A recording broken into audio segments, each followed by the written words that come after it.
Olá e boas-vindas à nossa análise de hoje. Sabe aqueles aplicativos que a gente usa o tempo todo? Hoje, a gente vai olhar para o que acontece por trás dessas telas brilhantes. Vamos explorar uma realidade fascinante e muito profunda sobre a economia digital, a forma como os trabalhadores de aplicativos são valorizados ou não aqui no Brasil. A nossa ideia é entender a relação entre a promessa da tecnologia e o impacto humano real. Basicamente, separar o que é ilusão da realidade nua e crua de milhões de profissionais. E para começar, eu quero deixar uma pergunta no ar. Qual é o verdadeiro custo da nossa conveniência? Pensa bem, hoje, com os 2 toques no celular, um jantar quentinho chega na porta ou um carro aparece ali na esquina. Mas essa mágica digital, esse tocar e receber, esconde um trabalho humano gigante e constante. A comodidade que faz a engrenagem das grandes cidades girar tem um preço, e muitas vezes esse preço não aparece na fatura do cartão.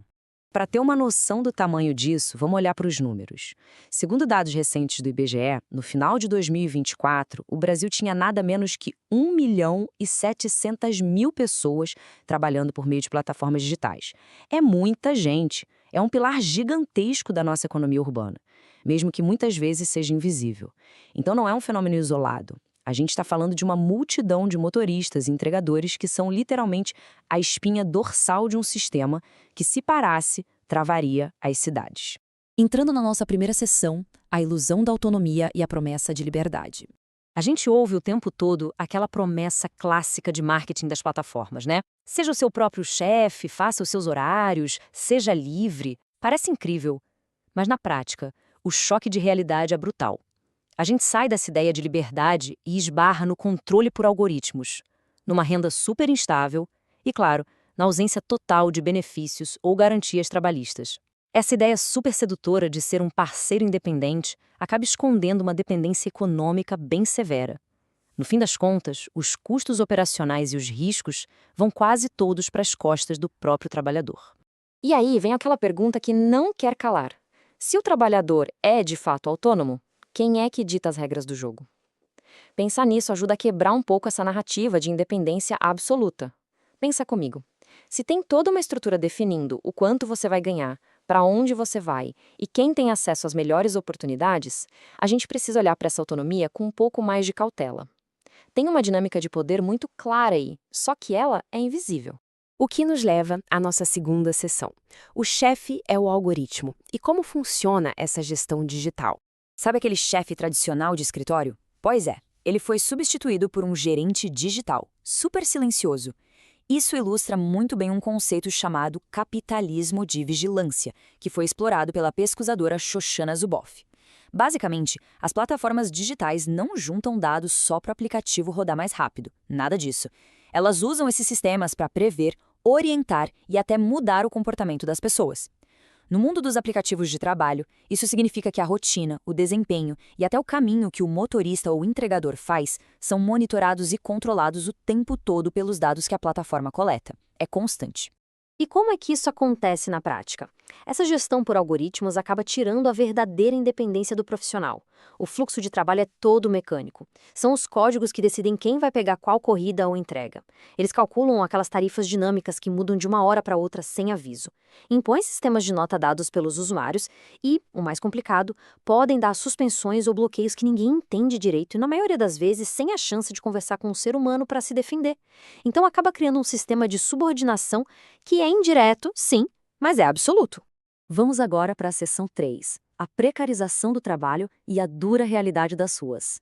O ponto central aqui, e que a gente precisa observar, é um desequilíbrio financeiro gigante. De um lado, a plataforma fornece a tecnologia, o aplicativo, a conexão ali com o cliente. Do outro lado, o trabalhador é quem paga a conta pesada. A gente está falando de combustível, manutenção de moto ou carro, plano de internet no celular, sem contar os riscos de saúde no trânsito e até a própria comida durante o expediente.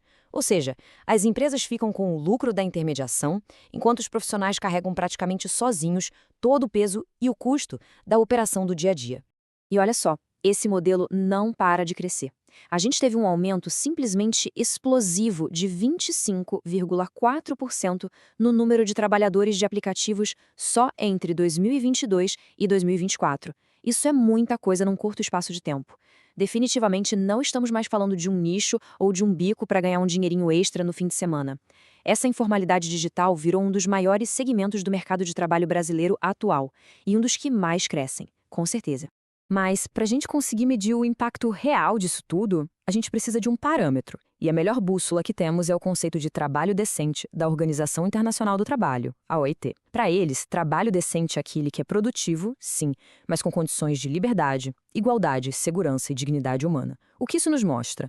Que simplesmente dar uma fonte de renda, que ainda por cima oscila bastante, não é a mesma coisa que oferecer um trabalho digno. Para a gente falar em valorização profissional de verdade, a segurança e a cidadania de quem trabalha precisam estar garantidas.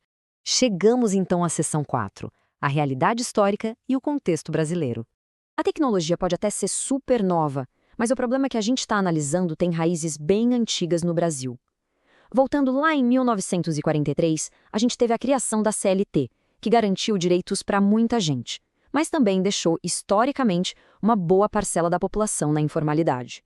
Dando um salto para 2014, a gente vê a Uber chegando no país e o primeiro boom desses aplicativos. Pouco depois, em 2017, a reforma trabalhista flexibilizou bastante as regras de trabalho por aqui. E aí, em 2020, veio a pandemia. Ela escancarou como esses motoristas e entregadores são essenciais. Eles literalmente mantiveram as cidades rodando, mas fazendo isso quase sem nenhuma proteção social. Dá para ver que o trabalho por aplicativo é como se fosse uma camada de tecnologia hipermoderna, mas construída em cima de bases bem antigas de informalidade. Isso tudo nos ajuda a entender a visão dos especialistas. O sociólogo Ricardo Antunes, por exemplo, resume isso muito bem quando fala sobre a uberização. A perspectiva dele é que esse modelo acaba intensificando a precarização. Na visão acadêmica, é uma mudança de estrutura. Você concentra o poder econômico lá em cima com as grandes empresas de tecnologia e, ao mesmo tempo, repassa todos os riscos, custos e inseguranças para uma classe trabalhadora digital que já está numa posição super vulnerável. Vamos agora para a nossa quinta e última sessão, os caminhos para a valorização. A verdade é que mudar esse cenário não vai acontecer num passe de mágica. Especialistas apontam 3 pilares centrais para qualquer mudança funcionar. Primeiro, precisa ter regulação por parte do Estado. Segundo, as plataformas precisam oferecer transparência nos algoritmos. E terceiro, é preciso criar redes amplas de proteção social. Ou seja, é um trabalho a 3 mãos. O Estado, as empresas de tecnologia e os trabalhadores precisam sentar na mesma mesa para construir uma economia digital que seja justa e que consiga se sustentar a longo prazo. E o que exatamente está sendo debatido agora no Brasil? O projeto de lei complementar número 12, de 2024, traz alguns passos bem práticos. São 4 pontos principais. Primeiro, garantir uma remuneração justa. Segundo, a inclusão na Previdência, para a pessoa ter alguma estabilidade no futuro. Terceiro, criar uma infraestrutura de saúde e segurança, o que é vital para quem passa o dia inteiro no trânsito. E quarto, e muito importante, transparência sobre como as regras e os ganhos funcionam. São passos super concretos que o governo e os trabalhadores estão debatendo para tentar, finalmente, reconhecer, formalizar e proteger as pessoas que fazem essa máquina toda girar. Para fechar a nossa análise, eu queria deixar uma última provocação que, no fundo, amarra tudo que a gente conversou. Será que a inovação tecnológica precisa sempre vir às custas da dignidade humana? Todo esse debate sobre os aplicativos no Brasil acaba revelando um conflito bem profundo na nossa sociedade. O preço real do nosso conforto digital, de ter tudo a um clique de distância,